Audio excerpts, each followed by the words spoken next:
Zbulimi i gjuhës së parë të dashurisë. Zbulimi i gjuhës së parë të dashurisë së partnerit është thelbësor nëse dëshironi ta mbani të mbushur plot gotën e dashurisë emocionale.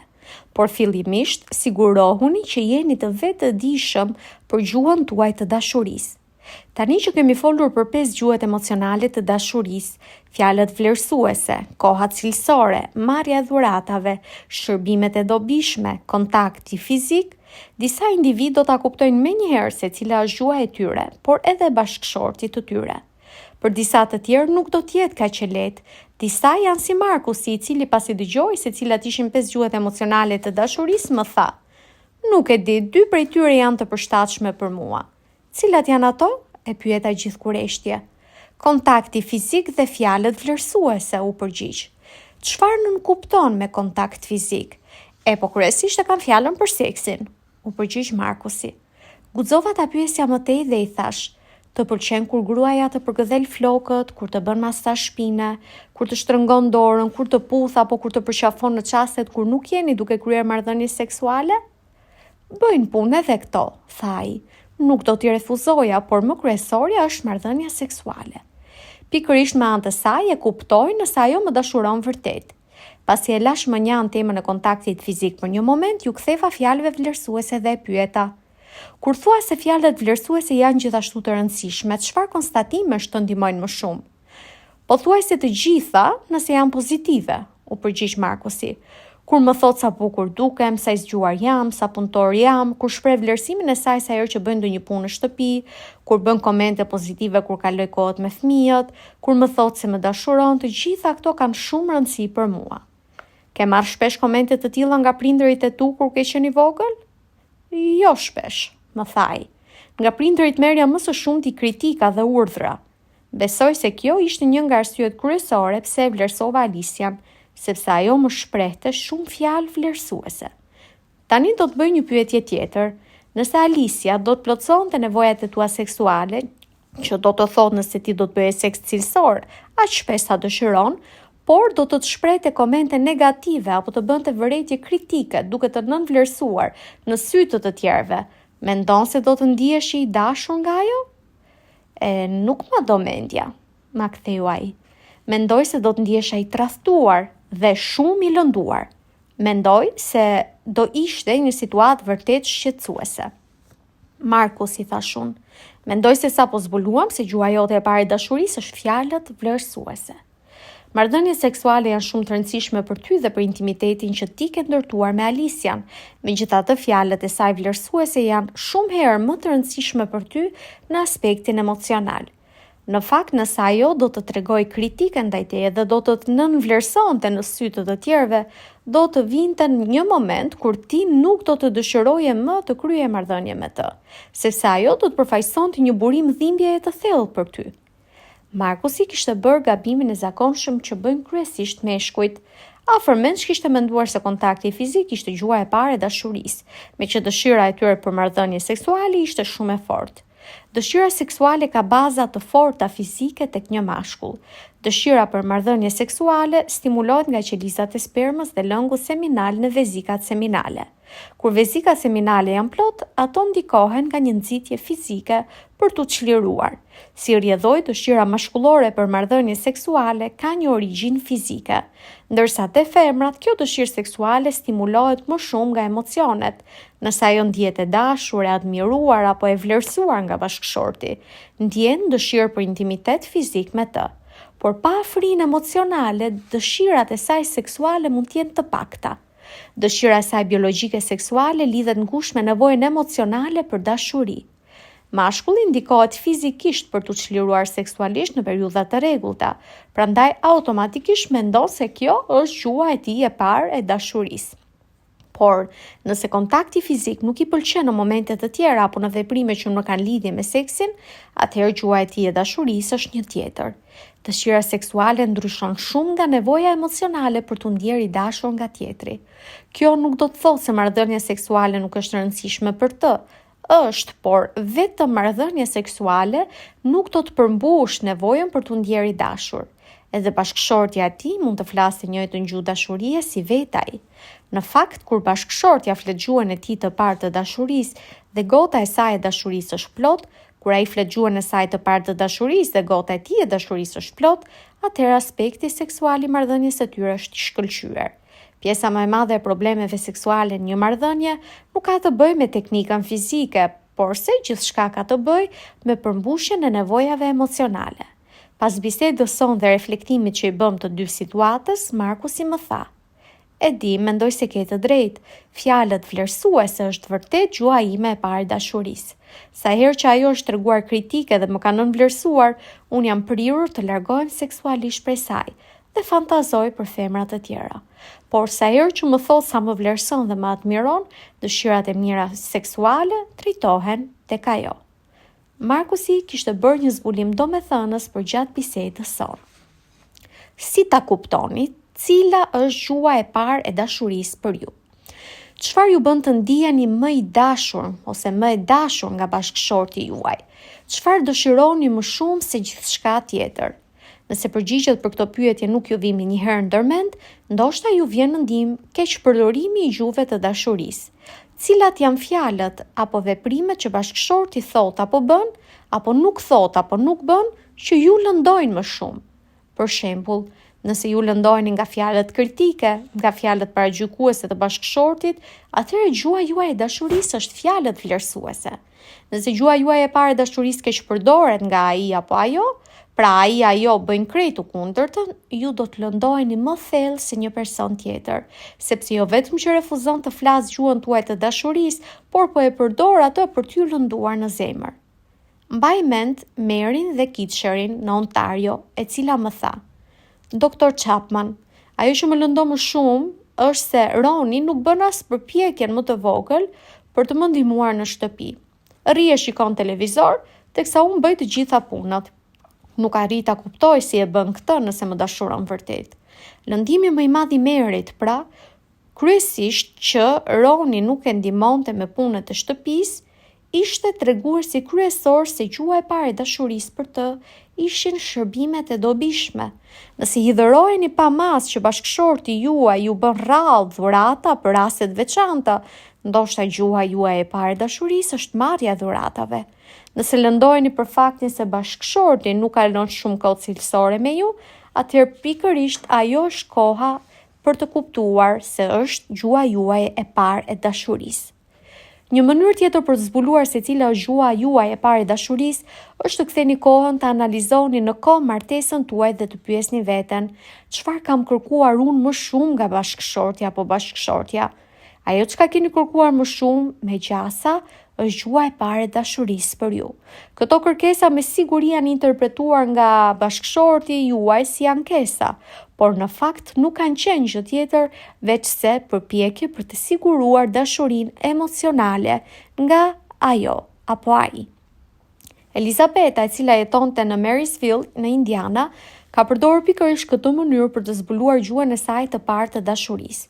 Në fund të seminarit tim, mu drejtua dhe më tha: "Sa herë që kthehem në kohë, analizoj 10 vjetët e fundit të martesës time dhe pyes veten çfarë i kam kërkuar më shumë Peterit. Gjuha ime e parë e dashurisë zbulohet fare qartë. I kam kërkuar shpesh kohë cilësore. I kam kërkuar pareshtur nëse mund të bënim një piknik bashkë, të shkonim diku për fundjavë, të fiknim televizorin qoftë edhe një orë të vetme dhe të bisedonim me njëri tjetrin, të bënim një shëtitje kështu me radhë. Jam ndjer e lëm pas dore dhe jo e dashur, sepse rrallë u përgjigjej kërkesave të mia. Më bënte dhurata të bukura për ditëlindje apo për raste të veçanta, por unë pra pyesja veten pse nuk gëzohesha për to." Përgjatë seminarit tuaj, të dy ne bëm një zbulim të madh. Gjatë pushimit, bashkëshorti më kërkoi falje që isha treguar kaq i ngurtë gjatë këtyre viteve dhe kaq i pandjeshëm ndaj kërkesave të mia. Më premtoi se në të ardhmen gjërat do të shkonin ndryshe dhe besoj se kështu do të ndodhë. Një mënyrë tjetër për të zbuluar gjuhën tuaj të dashurisë është të analizoni se çfarë bëni apo çfarë i thoni bashkëshortit apo bashkëshortes për t'i shprehur dashurinë. Megjithëse, ato që ju i thoni asaj janë pikërisht ajo që dëshironi ju të bëjnë për ju. Nëse jeni duke bërë vazhdimisht shërbime të dobishme për të, atëherë ndoshta, edhe pse jo gjithmonë, kjo është gjuha juaj e parë e dashurisë. Nëse fjalët vlerësuese shprehin dashuri për ju, ka shumë mundësi që ju i përdorni shpesh për të shprehur dashurinë tuaj bashkëshortit apo bashkëshortes. Në mënyrë të tillë, mund të zbuloni gjuhën tuaj duke i bërë vetes pyetjen: si ja shpreh unë qëllimisht dashurinë bashkëshortit apo bashkëshortes? Mos harroni, kjo mënyrë është vetëm një tregues i mundshëm i gjuhës suaj të dashurisë. Nuk është një tregues absolut. Për shembull, një bashkëshort ka mësuar nga babai i tij që t'ia shprehë dashurinë bashkëshortes duke i bërë dhurata të këndshme si jati, por kjo nuk mund të jetë gjuha e parë e dashurisë për të. Ai po bën thjesht atë që është mësuar të bëjë nga jati. Ju kam sugjeruar 3 mënyra për të zbuluar gjuhën tuaj të parë të dashurisë. 1. Çfarë bën apo nuk bën bashkëshorti që ju lëndon më shumë? E kundërta e asaj që ju lëndon më shumë, ka shumë gjasa të jetë gjuha juaj e parë e dashurisë. 2. Çfarë i keni kërkuar më shumë ti bashkëshortit? Ajo që i keni kërkuar më shpesh, ka shumë gjasa të jetë ajo që ju bën të ndjeheni të dashur nga tjetri. 3. Si ja shprehni dashurinë më shumë ti bashkëshortit apo bashkëshortes? Metoda juaj për të shprehur dashurinë mund të jetë një tregues se ajo mund t'ju bëjë të ndiheni të dashur nga partneri. Përdorimi i këtyre 3 metodave me shumë mundësi do t'ju ndihmojë të përcaktoni gjuhën tuaj të parë të dashurisë. Nëse 2 gjuhë duken të përshtatshme për ju, pra janë shumë të rëndësishme, atëherë ndoshta jeni bilingual. Nëse është ky rasti, bashkëshorti apo bashkëshortja juaj do ta ketë më të lehtë. Ai ose ajo do të ketë 2 mundësi me anë të cilave do t'ju shprehë dashurinë. Ndoshta mund të bëni edhe profilin e 5 gjuhëve të dashurisë, një lloj testi i cili do të jetë në fund të këtij libri. Diskutoni me bashkëshortin dhe bashkëshorten për rezultatet. 2 tipa të ndryshëm njerëzish që kanë të vështirë të zbulojnë gjuhën e parë të dashurisë. Në nëndarjen e parë bëjnë pjesë individët të cilët e kanë pasur plot prej kohësh gotën e tyre të dashurisë emocionale. Për shembull, bashkëshorti ja ka shprehur dashurinë në shumë mënyra dhe tani ajo nuk është më e sigurt se cila prej tyre bën të ndihet më e dashur nga partneri. Në të dytën bëjmë pjesë individët të cilët e kanë pasur bosh prej shumë kohësh gotën e dashurisë emocionale dhe tani asgjë e mbajnë mend se çfarë i bën të ndihen të dashur. Në secilin prej rasteve kthehuni pas në kohë kur atë në dashuri dhe pyesni veten: çfarë më pëlqen tek bashkëshorti apo bashkëshortja ime? Çfarë më pëlqen të më saktë në atë kohë kur as në dashuri? Çfarë bënte ai që unë dëshiroja aq shumë të qëndroja me të? Nëse arrini të sillni ndërmend këto kujtime, do të krijoni ndonjë ide se cila është gjuha e parë e dashurisë. Një metodë tjetër është të pyesni veten çfarë do ta bënte një bashkëshort ideal për mua. Nëse do të kisha partnerin e përsosur, atëherë si do të ishte ajo? Imazhi i partnerit apo partneres së përsosur mund t'ju jap një ide se cila është gjuha juaj e parë e dashurisë. Pasi i tham të gjitha këto, më lejoni t'ju sugjeroj të kaloni pak kohë duke shkruar në një copë letër se cila mendoni se është gjuha e parë e dashurisë për ju. 4 të tjera të renditjeni sipas rëndësisë. Shkruani gjithashtu se cila mendoni se është gjuha e parë edhe për bashkëshortin apo bashkëshorten tuaj. Nëse doni, mund t'i renditni edhe 4 të tjerat sipas rëndësisë. Uluni bashkë dhe diskutoni për gjuhën e parë që ju mendoni se është e tia apo e saj. Më pas, tregojini njëri tjetrit se cila mendoni se është gjuha e parë e dashurisë. Pasi ta keni ndarë këtë informacion së bashku, ju sugjeroj të luani një lojë 3 herë në javë për 3 javë rresht. Kjo lojë quhet kontrolli i gotës dhe luhet në mënyrë të tillë. Kur ktheheni në shtëpi, një nga të dy duhet i thotë tjetrit: nga 0 në 10, sa e mbushur është gota jote e dashurisë sot? 0 do të thotë se është bosh, ndërsa 10 do të thotë se gota e dashurisë emocionale është plot dhe nuk mban më. Jeni duke shfaqur treguesit se sa e mbushur është gota juaj e dashurisë emocionale me anë të numrave. Bashkëshorti apo bashkëshortja mund të pyes: çfarë mund të bëj unë për ta mbushur? Ju takon juve të bëni një sugjerim, diçka që do të doni nga ai që të bëj apo të thotë atë mbrëmje. Nëse ai është në humor, do t'i përgjigjet kërkesave tuaja. Më pas, bëjeni bashkëshortit apo bashkëshortes të njëjtën pyetje, por në rendin e kundërt. Kështu do të verifikoni se sa e mbushur është gota juaj e dashurisë dhe të jepni sugjerime se si ta mbushni. Nëse e luani këtë lojë për 3 javë rresht, do të bëheni vartës së saj, por njëherasi do të jetë një mënyrë argëtuese për të stimuluar shprehitë e dashurisë në martesën tuaj. Një bashkëshort më tregoi dikur: "Nuk më pëlqen ta bëj lojën e gotës së dashurisë. E bëra një herë me gruan sa po shkova në shtëpi dhe i thash: nga 0 deri te 10 sa e mbushur është gota jote e dashurisë sot?" "Pak a shumë tek 7", u përgjigj ajo. "Çfarë mund të bëj për të të ndihmuar që ta mbushësh?" pyeti ai. "Gjëja më e mirë që mund të bësh sonte për mua është të futësh rrobat në makinën larse", ma ktheu ajo. "Po ç'lidhje ka dashuria me larjen e rrobave, se kuptoj", i kishte thënë ai. "Pikërisht, ky është problemi yt", i thash unë. "Nuk po arrin të kuptosh gjuhën e dashurisë së bashkëshortes." "Cila është gjuha jote e parë e dashurisë?" "Kontakti fizik, por sidomos marrëdhënie seksuale në martesë", ma ktheu ai pa hezituar shumë. "Më dëgjo me kujdes. Dashuria që ti ndjen kur gruaja ta shpreh dashuri me anë të kontaktit fizik është e ngjashme me atë që ndjen gruaja jote kur ti lan rrobat."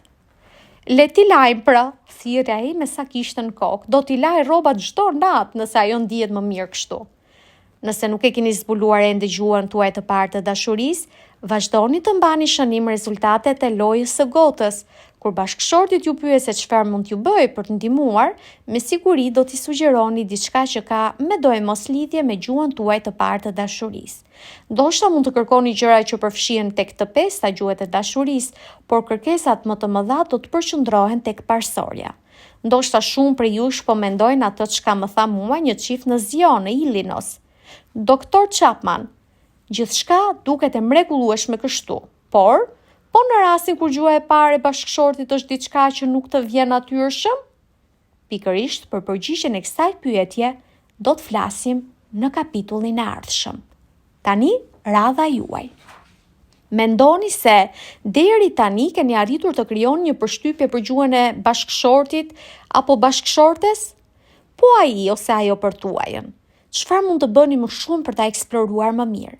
Nëse gota juaj e dashurisë është plotësisht bosh ose plot, edhe nëse e dini apo e gjuhën tuaj të parë, ju sugjeroj ta bëni lojën e gotës gjatë muajit në vijim.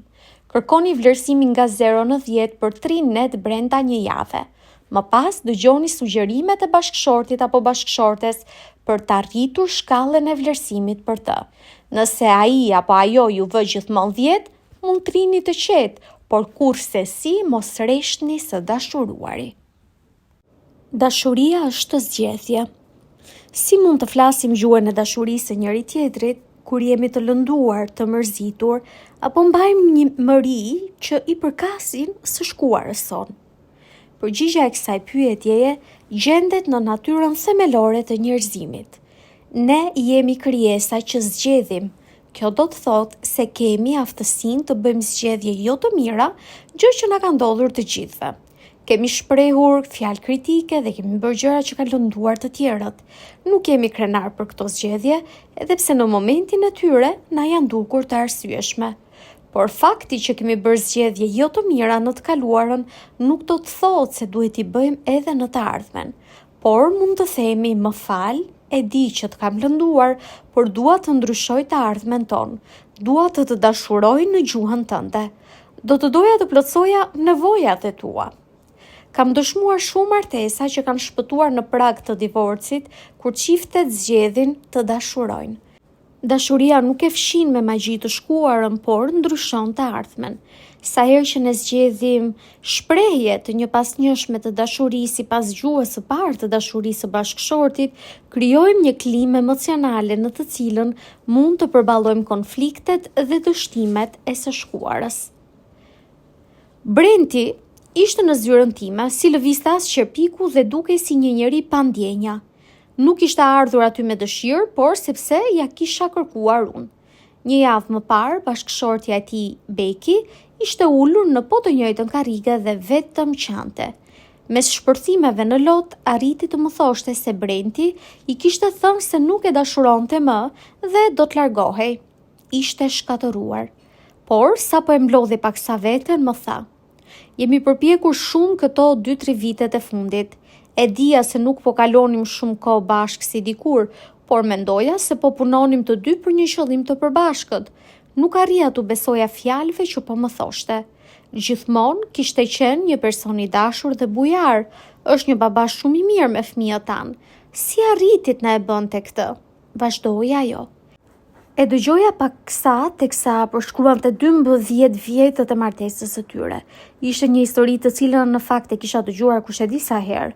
Periudha e tyre e joshjes ishte shumë emocionuese dhe ishin martuar pikërisht në kulmin e përvojës së rënies në dashuri. Kishin vënë shumë gjëra në vijë, siç ndodh gjatë viteve të para të martesës, dhe kishin realizuar ëndrrën e tyre amerikane. Por me kalimin e kohës, filluan të zbrisnin nga qielli i shtatë i periudhës së rënies në dashuri dhe nuk mësuan të flisin mjaftueshëm gjuhën e dashurisë emocionale të njëri tjetrit. Gota e saj e dashurisë tashmë ishte gjysmë plot prej vitesh, por kishte marrë mjaftueshëm shprehje të dashurisë sa të mendonte se gjithçka po shkonte mirë. Megjithatë, gota e tij e dashurisë ishte e zbrazur. I thash Bekit se do ta pyesja Brentin nëse ai do të donte të bisedonin bashkë. I telefonova atij dhe i thash: "Siç e di edhe ti, Beki erdhi të më takonte dhe më rrëfeu se sa po vuante për atë që po ndodh në martesën tuaj. Dua ta ndihmoj, por që ta bëj këtë, dua të di edhe mendimin tënd." Ai pranoi menjëherë të më takonte dhe tani gjendej përballë meje në zyrën time. Pamja e tij e jashtme ndryshonte shumë nga ajo e Bekit. Ajo qante me dënesë, ndërsa ai qëndronte stoik. Se çpata një përshtypje se ai kishte derdhur këtë lot javë ose ndoshta muaj më parë dhe se gjithçka e kishte mbajtur për brenda. Historia që më tregoi Brenti konfirmoi hamendësimin tim. "Nuk e dashuroj më", thaj. "Ka kohë që nuk e dashuroj më, nuk dua ta lëndoj, por nuk e ndjej më të afërt. Marrëdhënia jonë është zbrazët, nuk më pëlqen më të qëndroj me të. Nuk e di çfarë ka ndodhur, do të doja të ishte ndryshe, por tani nuk ndjej më asgjë për të." Brenti po mendonte dhe ndjente atë çka ka menduar apo ndjer me qindra e mijëra bashkëshort për vite me radhë. Është pikërisht ajo shprehja "nuk e dashuroj më" që u jep meshkujve lirinë emocionale të kërkojnë dashurinë te dikush tjetër. Kjo është gjithashtu e vërtetë edhe për bashkëshortet që përdorin të njëjtin justifikim. Po më vinte keq për Brentin sepse edhe unë e kisha kaluar të njëjtën gjë. Me mijëra bashkëshorte e kanë kaluar. Janë ndjer emocionalisht të zbrazët, me dëshirën për të bërë gjën e duhur, pa dashur të lëndojnë dikë, por të shtyrë nga nevoja emocionale për ta kërkuar dashurinë jashtë martesës. Për fat të mirë, unë e kisha zbuluar në vitet e para të martesës ndryshimin mes periudhës së rënies në dashuri dhe të nevojës emocionale për të ndjerë i dashur. Përvoja e rënies në dashuri, për të cilën folëm në kapitullin e 3, është instiktive. Nuk është diçka e parashikuar, thjesht ndodh në kontekstin normal të marrëdhënieve mashkull-femër. Mund të jetë e ushqyer ose e mësuar, por kurrësi nuk lind me anë të një zgjedhjeje të ndërgjegjshme. Zgjat shumë pak, zakonisht 2 vjet ose më pak, dhe duket se për njerëzimin funksionon njësoj si sinjali i çiftimit te pata kanadeze. Përvoja e rënies në dashuri plotëson përkohësisht nevojat emocionale të dikujt. Na krijon përshtypjen se dikush interesohet për ne, se dikush na admiron dhe na vlerëson. Emocionet na ngrejnë në qiell vetëm kur mendojmë se një person tjetër na shikon si njeriu më të rëndësishëm, se ai ose ajo është i gatshëm t'ia kushtoj kohën dhe energjitë vetëm marrëdhënies son. Për një periudhë të shkurtër, sa do të zgjatë ajo, nevoja jonë emocionale përmbushet. Gota jonë e dashurisë është plot, na duket sikur mund të pushtojmë botën dhe asgjë nuk është e pamundur. Për shumë individ, kjo është hera e parë që kanë jetuar me gotë emocionale të mbushur plot dhe kjo ndjenjë është euforike. Megjithatë, me kalimin e kohës, zbresim me këmbë në tokë dhe shohim botën e vërtetë. Nëse bashkëshorti jon ka mësuar gjuhën tonë të parë të dashurisë, nevoja jon për dashuri do të vazhdojë të përmbushet. Por nëse ndodhe kundërta dhe nuk ka mësuar gjuhën tonë të dashurisë, gota jon do të zbrazet me kalimin e kohës dhe nuk do të ndihemi më të dashur. Plotësimi i kësaj nevoje për bashkëshortin është padyshim një zgjedhje që na takon neve. Nëse unë mësoj gjuhën e dashurisë së bashkëshortes dhe e flas atë shpesh, ajo do të vazhdojë të ndihet e dashur. Nëse fiksimi i periudhës së rënies në dashuri fillon e zbehet, ajo nuk do ta ndjej as pak mungesën, sepse gota e saj e dashurisë do të vazhdojë të jetë plot. Por nëse unë nuk kam mësuar gjuhën e saj të dashurisë ose kam zgjedhur të mos e flas, ajo do ta ndjej menjëherë se dëshirat natyrale të nevojave të paplotësuara sapo kanë zbritur në tokë. Nëse ajo jeton për disa vjet me gotën e dashurisë emocionale të zbrazët, me gjas do të bjerë në dashuri me dikë tjetër dhe ky cikël do të nisë ka e para. Plotësimi i nevojave të bashkëshortes sime për dashuri është një zgjedhje që e bëj çdo ditë. Nëse unë e di gjuhën e saj të parë të dashurisë dhe zgjedh ta flas atë, nevojat e saj më të mëdha emocionale do të përmbushen dhe ajo do të ndihet e sigurt për dashurinë që unë ndjej për të. Nëse edhe ajo bën të njëjtën gjë për mua, nevojat e mia emocionale do të përmbushen dhe do të jetojmë të dy me gotën plot. Nëse gjendja jonë emocionale është e kënaqshme, të dy ne do të përsillim energjinë tonë krijuese duke krijuar një sër projektesh jashtëmartese, ndërkohë që ruajmë një martesë emocionuese dhe gjithmonë e më të fortë. Duke pasur të gjitha këto në mendje, i hodha syt sërish në fytyrën e palëvizshme të Brentit dhe pyeta veten në do të mund ta ndihmoja. Thellë në zemrën time e dija që tani ai ishte përfshirë në një tjetër përvojë të rënies në dashuri. Dyshoja nëse ishin në fillim të kësaj periudhe apo në kulmin e saj. Janë të pakta ata meshkujt të cilët vuajnë nga gota e zbrazët e dashurisë, por e braktisin martesën e tyre vetëm në momentin kur shikojnë mundësinë për ta përmbushur këtë nevojë diku tjetër. Brenti u tregua i sinqert, më tregoi se kishte rënë në dashuri me dikë tjetër prej disa muajsh tashmë. Kishte vazhduar me shpresën se këto ndjenja do të largoheshin dhe se do t'i zgjidhte problemet që kishte me të shoqen, por punët në shtëpi ishin përkeqësuar më shumë dhe dashuria për atë tjetrën ishte shtuar. Nuk e imagjinonte dot më të jetonte pa të dashurën e tij të re. Më erdhi keq për Brentin dhe dilemën që ai kishte. Sinqerisht ai nuk donte të lëndonte bashkëshorten apo fëmijët, por njëherë ndjente se e meritonte të jetonte i lumtur. I tregova për statistikat e zymta mbi martesat e dyta. U habit shumë kur i dëgjoj, por ishte i sigurt se ai nuk do të bëhej pjesë e tyre. I fola për efektet që ka divorci te fëmijët, por ai ishte i bindur se do të vazhdonte të ishte një baba i mirë për fëmijët e tij dhe se këta të fundit do ta kalonin traumën e divorcit.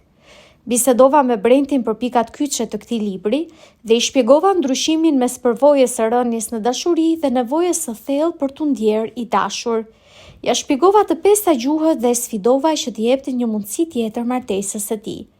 Por, gjatë gjithë kohës, e dija se këndvështrimi im intelektual dhe i arsyetuar mirë për kundrejt kulmit emocional që ai po përjetonte, ishte si të krahasoje një armë lodër me një automatik të vërtet. Ai më falenderoi për interesimin dhe më kërkoi të bëja gjithçka që ishte e mundur për të ndihmuar Bekin. Megjithatë, ma shprehu qartë se më shikonte, se në fakt nuk shikonte asnjë shpresë për martesën e tij. Një muaj më pas, Brenti më mori në telefon dhe më tha se donte të bisedonim sërish bashk. Këtë herë, teksa hyri në zyrën time, binte në sy që ishte i shqetësuar. Nuk ishte më i qetë apo ai burri i ngurtë që kisha parë më përpara. E dashura e tij kishte filluar të zbriste nga qielli i shtatë i kulmit emocional dhe kishte vënë re të Brenti gjëra që nuk i pëlqente.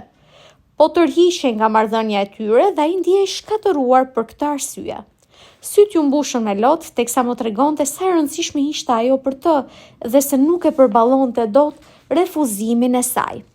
E dëgjova një orë të tërë para se Brenti të më kërkonte një këshill.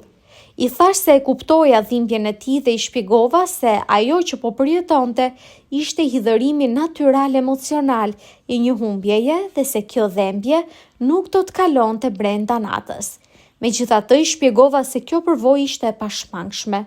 I kujtova se periudha e rënies në dashuri ishte e përkohshme dhe herët avon ky kulm emocional venitet e ne bëhemi pjesë e botës së vërtetë. Disave u mbaron dashuria para se të martohen, disa të tjerëve pasi martohen. Ai e pranoi se ishte më mirë që për të nuk ishte ndodhur më vonë. Pasi kaluan pak kohë bashk, i sugjerova se ndoshta ky moment krize ishte i përshtatshëm që ai dhe bashkëshortja e tij të bënin disa seanca këshillimi martesor. I kujtova se dashuria e vërtet emocionale që zgjat është një zgjedhje dhe se dashuria emocionale mund të rilindte në martesën e tyre nëse ai dhe bashkëshortja vendosnin ta donin njëri tjetrin, duke përdorur gjuhet e duhura të dashurisë. Ai pranoi të merrnin pjesë në terapinë e këshillimit martesor dhe vetëm 9 muaj më vonë Brenti dhe Beki u larguan nga zyra ime me një martesë të rilindur. E takova Brentin 3 vjet më vonë dhe më tregoi se kishin një martesë të mrekullueshme dhe më falenderoi që i dhash ndihmën time në një moment kritik në jetën e tij. Më shpjegoi se dhembja për humbjen e të dashurës tjetër tashmë kishte kaluar prej më shumë se 2 vjetësh. Më buzëqeshi dhe më tha se gota e tij e dashurisë nuk ishte qenë kurrë më plot se ato kohë dhe se Beki ishte shumë e lumtur. Për fat të mirë, Brenti ishte përfituesi i asaj që unë e quaj çekuilibrimi i përvojës së rënies në dashuri. Ndodh shumë rrallë që 2 individ të bien në dashuri në të njëjtën ditë dhe pothuajse kurrë që dashuria e tyre të përfundojë në të njëjtën ditë. Nuk është nevoja të jesh studiues i shkencave sociale për të zbuluar këtë të vërtetë. Mund ta dëgjoni në çdo këngë apo në çdo poezi. E dashura e Brentit e kishte humbur dashurinë në një moment të përshtatshëm. Veprimet dhe emocionet. Gjatë 9 muajve që këshillova Brentin dhe Bekin, punuam shumë me një sër konfliktesh që ata nuk ishin zgjidhur më parë. Megjithatë, çelësi e rilindjes së martesës së tyre ishte zbulimi i gjuhës së parë të dashurisë që përdornin secili prej tyre dhe zgjedhja që bën për ta folur atë në mënyrë të rregullt. Po sikur gjuha e dashurisë së bashkëshortit apo bashkëshortes të mos jetë diçka që ju vjen natyrshëm, këtë pyetje ma bëjnë shpesh gjatë seminareve të mia dhe përgjigjja ime është: po pastaj? Gjuha e dashurisë së bashkëshortes sime është shërbimet e dobishme. Një nga gjërat që bëj shpesh për t'ia shprehur dashurinë është pastrimi i shtëpisë me fshes korrenti. Mendoni se për mua është diçka e natyrshme të fshi dyshemën? Edhe nëna ime më detyronte ta bëja. Në fund të 9-vjeçares dhe në gjimnaz nuk dilja dot luaja me top të shtunave pa pastruar gjithë shtëpinë me fshes me korrent. Në atë kohë i thosha vetes: kur të iki që këtej, e vetmja gjë që nuk do të bëj më është të fshij shtëpinë. Do të marr një grua që ta bëj këtë për mua. Por tani pastroj shtëpinë tonë dhe këtë gjë e bëj rregullisht. Nuk do të mund të më paguanit kur mjaftueshëm për këtë punë, sepse e bëj për hir të dashurisë. Kuptojeni, kur një veprim i tillë nuk ju vjen natyrshëm, atëherë është një shprehje më e madhe e dashurisë. Gruaja ime di mirë këtë sa herë që unë fshi shtëpinë. Është një dashuri 100% e pastër dhe pa lajka, dhe unë marr gjithë meritat që më takojnë për këtë. Dikush më ka thënë dikur: Dr. Chapman, për mua ndryshon puna. E di që gjua e parë e dashurisë për burrin tim është kontakti fizik, por unë nuk jam nga ato që pëlqejnë të prekin. Nuk i kam parë kurrë nënën dhe baban tim të përqafoheshin. Nuk më kam përqafuar kurrë as mua. Jam një person që nuk pëlqen të ketë kontakt fizik. Çfarë të bëj? Ke 2 duar? I bashkon dot? Tani imagjino sikur mes tyre ke bashkëshortin tënd dhe afroje pranë vetes. Jam i sigurt se nëse e përqafon bashkëshortin 3000 herë, edhe vetë ti do të fillosh të ndihesh më rehat. Megjithatë, problemi nuk është rehatia. Këtu po flasim për dashurinë dhe dashuria është diçka që e bën për dikë tjetër, jo për vete. Shumë prej nesh bëjnë shumë gjëra gjatë ditës të cilat nuk na vijnë natyrshëm. Për disa arzgjime në mëngjes, dalim kundër ndjenjave tona për të qëndruar në shtrat. Pse? Sepse besojmë se gjatë ditës do të bëjmë diçka që vlen më shumë. Zakonisht, para se dita të mbarojë, mendojmë se kemi bërë mirë që jemi çuar nga shtrati. Veprimet tona u paraprin emocioneve. E njëjta gjë vlen edhe për dashurinë. Ne zbulojmë gjuhën e parë të bashkëshortit apo bashkëshortes dhe zgjedhim ta flasim, qoftë ajo e natyrshme apo jo për ne. Nuk pretendojmë të ndjehemi të emocionuar, sepse këtë kemi zgjedhur ta bëjmë vetëm për të mirën e tij apo të saj. Duam të plotësojmë nevojën emocionale të bashkëshortit apo bashkëshortes dhe përpiqemi ta flasim atë gjuhë. Duke e bërë këtë, gota e dashurisë së tij apo saj do të mbushet dhe me gjaz do të na kthejë në mënyrë reciproke duke folur gjuhën tonë të dashurisë. Nëse e bën këtë, atëherë ne ndjejmë sërish emocione dhe gota e dashurisë fillon të mbushet. Dashuria është zgjedhje, secili nga partnerët mund ta fillojë këtë proces që sot. Radha juaj. Çelësi i këtij kapitulli është se duhet të flasim gjuhën e dashurisë së partnerit tonë, qoftë ajo e natyrshme për ne apo jo. Pse mendoni se kjo është thelbësore për të pasur një martesë të shëndetshme?